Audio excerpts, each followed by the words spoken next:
Hey everybody, welcome back to the channel. Today we are super excited. We are here with Frank Karsten, who won the first ever Disney Lorcana challenge located in Lille, France. Frank, congratulations and thanks for joining us. Thank you so much, and thank you so much for having me. It's such an honor. Yeah.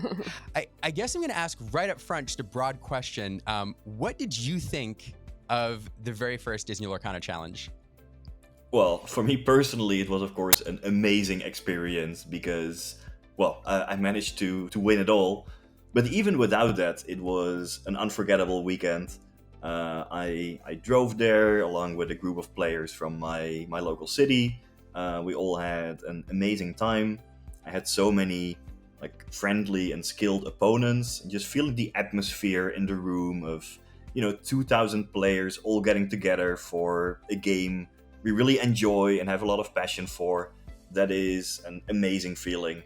And the venue was awesome. It was spacious, it was well decorated, and it really felt like an awesome trip. That's so cool.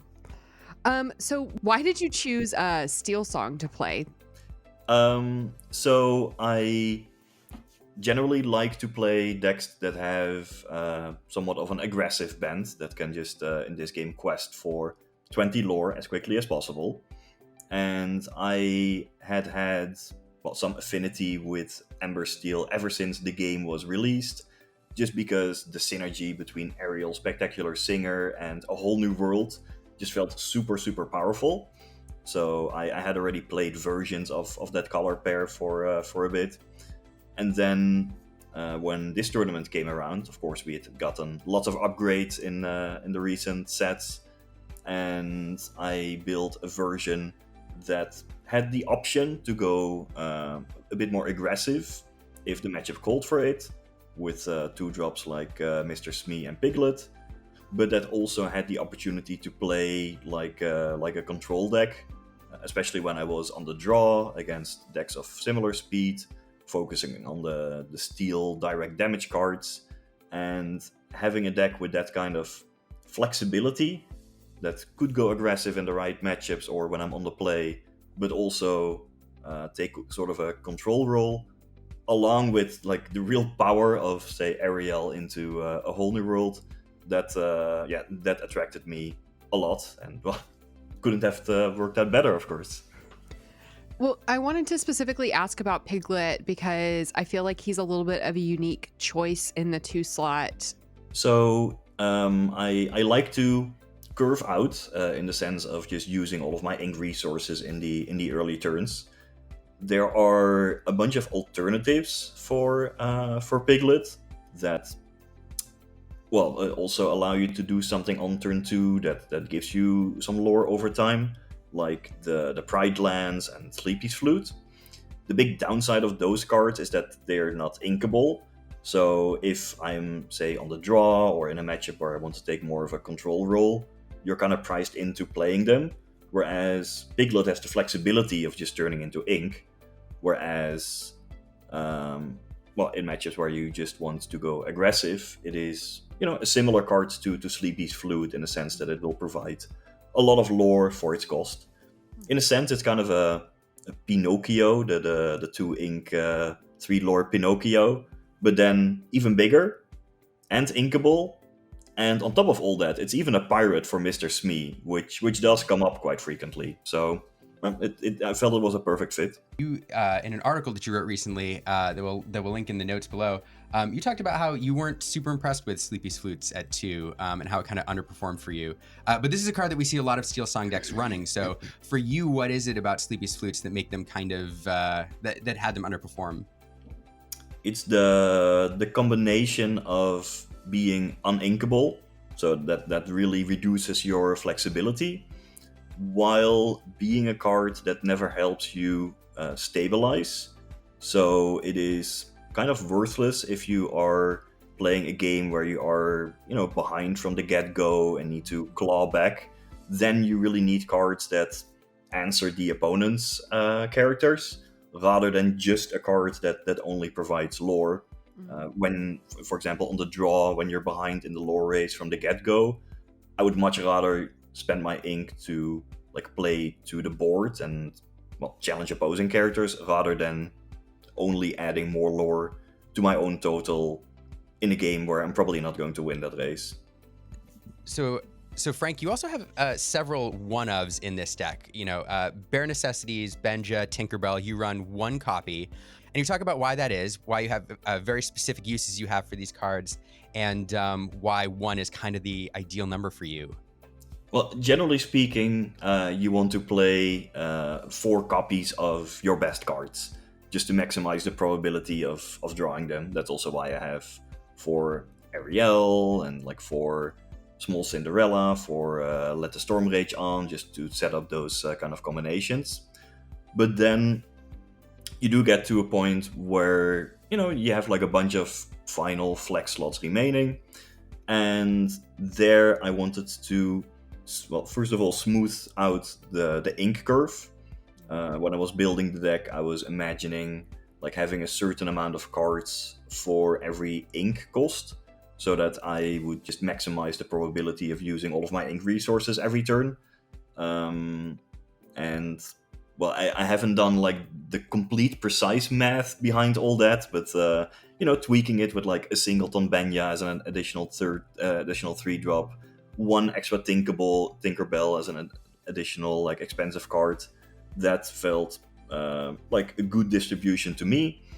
And for like the singleton Bare Necessities, it is a card that I never really liked as much in the deck, even though it is somewhat of a ubiquitous staple. It's always felt like a bit weird to me to first try to spend ink and a card to discard a card from the opponent's hand, and then play a whole new world after and just wheel everything. It's kind of a waste of time and energy.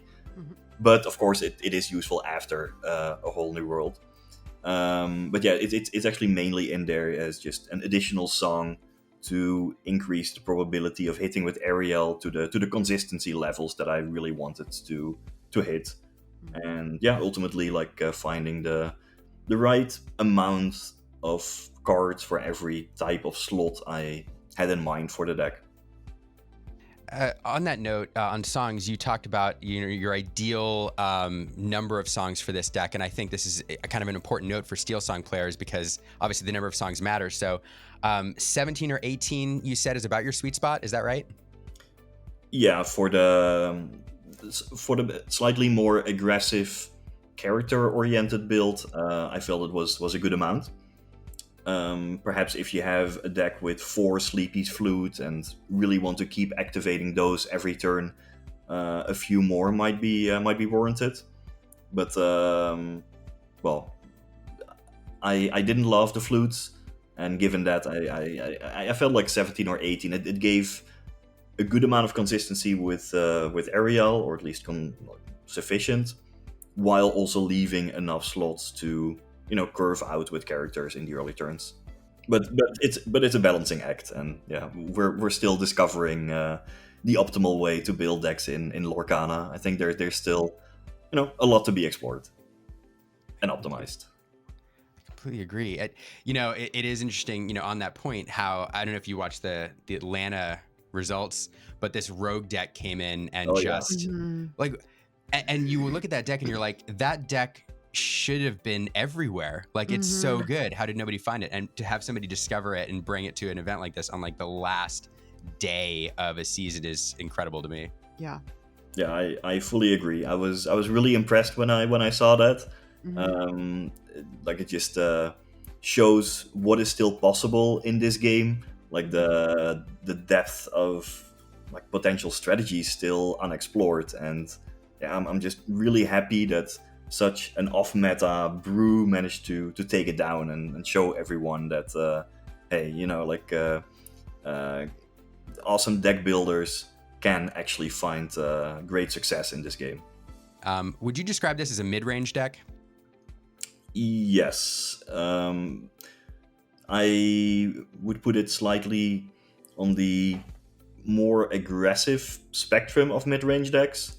But yes, it is a mid-range deck in the sense that you can fluidly switch your role based on the matchup and based on who's on the play, who's on the draw.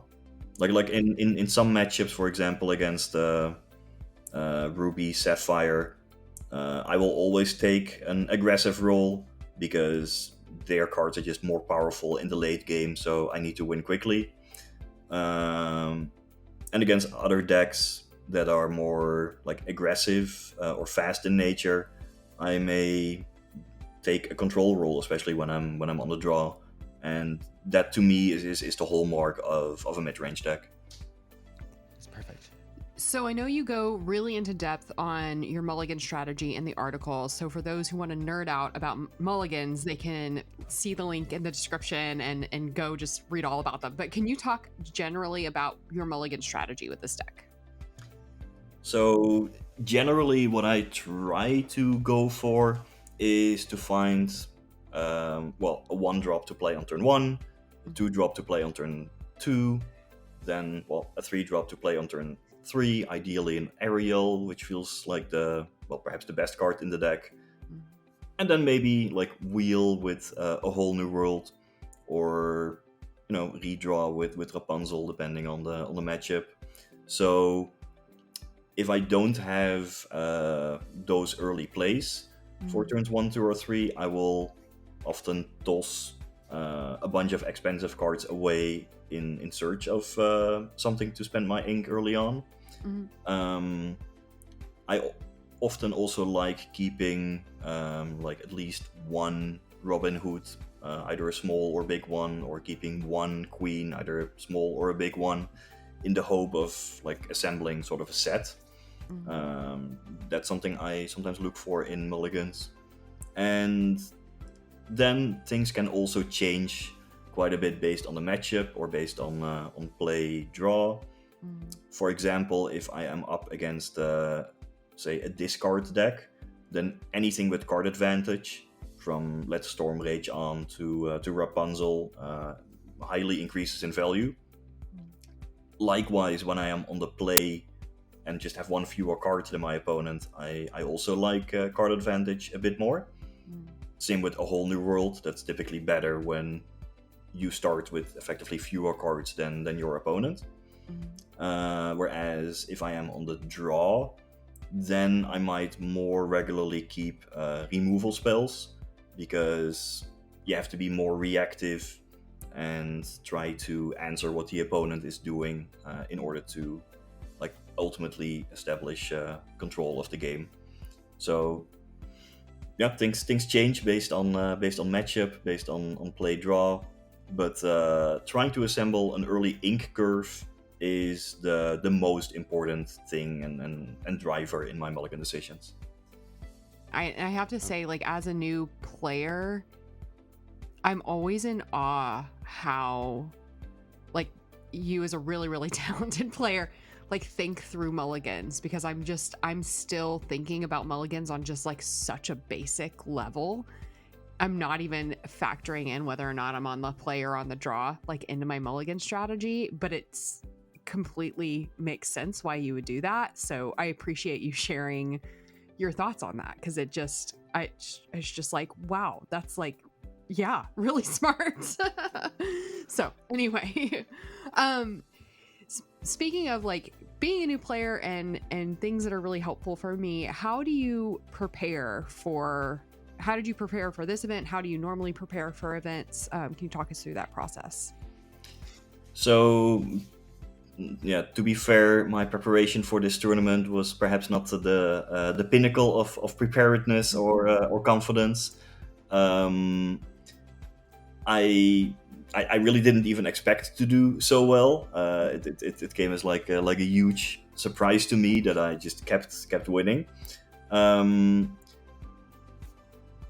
way I prepared for this event, I guess, was mainly by playing more games of limited Lorcana, a bunch of seal deck. That's just what I had played more so far, which means that I wasn't really grinding the constructed matchups, but not playing a form of the game that I guess trains your fundamental gameplay skills even more, because in limited you really have to focus on these decisions, like, hey, how do you mulligan, what do you ink every turn, how do I challenge, and I think that was useful to train. For the few constructed games that I played in preparation, I do think I spent my time well, because I didn't just grind a bunch of games against opponents and then walk away with perhaps not a lot of lessons learned, but rather sat down with a couple of local players and played games where we actually played with like open hands, and we just discussed every little decision, like hey, like what would you mulligan here and why, what should I ink here and why, what do you think the game is going to look like in a few turns, and really with the aim of like learning from each other and absorbing each other's perspectives and like reasonings on how you are making decisions from other experienced players. And yeah, I think that taught me a lot in like a small amount of time, and yeah, perhaps a method of preparation that I would encourage, especially if you want to not just, I don't know, find the optimal deck, but rather improve your general gameplay skills, because Lorcana is relatively easy to learn. The rules are simple and elegant, but the strategic depth goes quite far, with a lot of decisions, from mulliganing to inking to sequencing to challenging. There are so many decision spots, and even a single misstep can mean the difference between winning or losing. So yeah, focusing on those and getting direct feedback on your decisions from other players, I think is the best way to improve. And yeah, that's why I attribute my win not just to myself, but also to the awesome group of players that helped me prepare and then cheered on me the entire weekend. It really was an awesome experience. Once you're Awesome. once you're in the event, like how do you stay in the right headspace? Like what are you doing to prepare throughout the day to continue, or throughout the weekend, to maintain your stamina and to stay in the right space? So, well, first of all, try to sleep well. In other card games, I once said that I had never won more matches on a day than the amount of hours of sleep that I had gotten the night before, which is, well, probably still largely true. Make sure that you, and this is basic, but it does matter. Just get some water, a couple snacks in between. Ideally, bring them with you to the event, so you don't have to worry about it while there. Chill out in between rounds and don't fret too much over any decisions or like mistakes that you might have made. Don't even think about what the outcome of a match might mean, because if you start thinking, now I am going to play a match where if I win I make day 2, if I lose I get nothing, or this game is going to decide whether I will receive this awesome promo or not. If you spend mental energy on those things, then that is like actually a big distraction. Whereas the only thing that should really matter is just having fun and playing the game to your best of your ability. Just keep playing as you can until they tell you to stop, and then you'll see if you get a prize or not. But just focus on what matters, which is playing the game and having a good time, enjoying the atmosphere. And I did that, and I think it put me into the right mindset, where I was not overly stressed or nervous. Basically, win or lose, I was enjoying the game. And then surprise, you win. That it did, yes. I know. I love that advice, honestly, because I do think, and it's natural, in a competitive environment to be, super stressed out about your record and your wins and losses, and like, I don't know, if I win this next game, I'll get invited to continentals, and I love your advice of just kind of like of roll with it, just play your best game, and then at the end of the day, what'll happen will happen, but focus on the next game. I don't know, I like that. What cards in Ursula's returns do you think shows promise for your deck? So I will have to say that Steelsong did not seem to gain all that much from Ursula's return, at least compared to various other decks. Whereas other decks gained seemingly really amazing cards like Diablo and other build-arounds.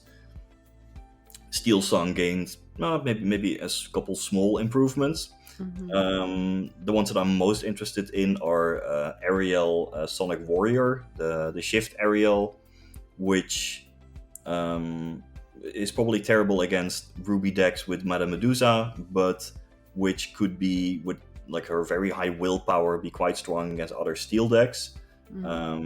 Also with, a useful trigger to deal additional damage. I could see that having a powerful impact in a mid to late game. So maybe a couple of copies of Ariel. I was also interested in Philoctetes, or I have no clue how to pronounce his name. Let's do Phil, which like supports all the heroes, because most of the characters in the deck are in fact heroes. It's gonna be a tough card to build around, because it's at the same point in the curve as Rapunzel, which is probably still more inherently powerful. But adding that in could also be a nice addition. So those two cards I'm mostly interested in. And I would start by shaving the flutes, because there's also seems to be more item removal or like item-based strategies in set 4 constructed. And going from there.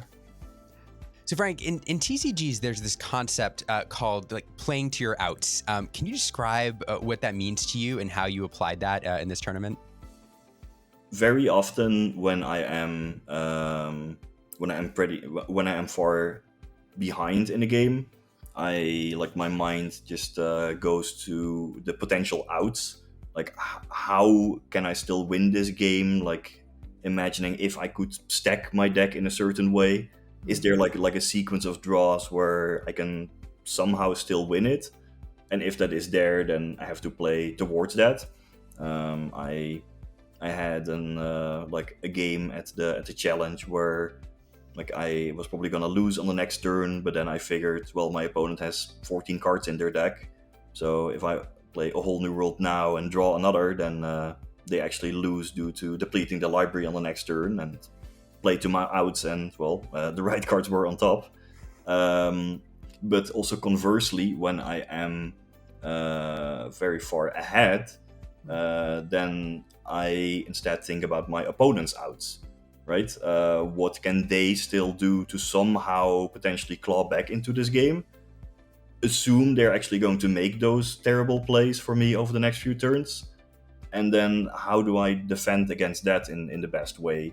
So that's actually why I think in the very final turn of the challenge, I was very far ahead, had like an amazing draw, my opponent stumbled, and I was just thinking, well, how can I actually still lose this game? And I was imagining a sequence of, well, maybe next turn he plays Be Prepared, and then the turn after a rebuild, there's another Be Prepared, and then followed by this on the next turn. Okay, so if that is the worst that could happen, what should I do on this turn? What should I ink so that, I can still optimize my chances over the next few turns? So I spent quite a while thinking about that, and ultimately settling on a decision. And then I passed the turn, and he didn't even have the first Be Prepared, and I was just thinking for nothing. But I would say that is a general piece of advice. When behind, play to your outs, and when ahead, play to your opponent's outs. So Frank, what do you think about the future of Lorcana? Where do you see the game going?